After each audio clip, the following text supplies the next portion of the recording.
because them say them want ton scammer and you can't tell them nothing else, right? And I take the two little youth them and I sit them down and talk to them. I say, what happened? Why tell me why you don't want turn scammer?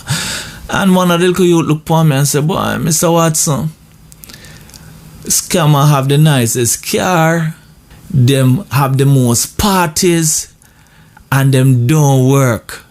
And that the kind of life them I want. I couldn't believe when this 10-year-old youth said that to me, right? And it kind of show you when I come across when I went to a particular school there in Trelawney. Now, if you see this little 6-year-old youth, him look like a typical little 6-year-old youth, you know, humble. You understand? Him look innocent and everything like that. But I remember when I went to the school, and even though we had done the campaign and kept the little gathering with all the children, talking to them about lottery scamming and the dangers of lottery scamming and the dangers to their families when they get involved in lottery scamming activities. The teacher said to me, Mr. Watson, I have a little boy in the staff room I want you come talk to. For real, on a different level, Mr. Watson, because this little boy I have some story. This little boy I say, that him want turn, him want grow up to be a scammer. 6-year-old little youth. And when I enter the room and see this little youth, a little something like a little baby, you know, innocent as me telling the people, when you look on him face, me I say, no man, why them want me talk to this little boy? And say, a baby this, right? But people, when I sat and talked to that little boy, I was surprised. That little 6-year-old boy reasoned like a man. And we start a little conversation. And so I asked him what he knows about lottery scamming. And this little boy was able to tell me everything.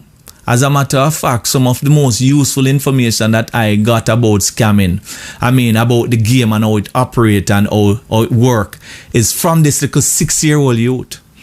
Right? Him all give me a demonstrate to me how the thing work. I could not believe it. Right? And him start to tell me how the scammers them are able to convince some people. Him start to tell me, say, listen, Mr. Watson, when you're in the scamming thing, you have to also pay your dues.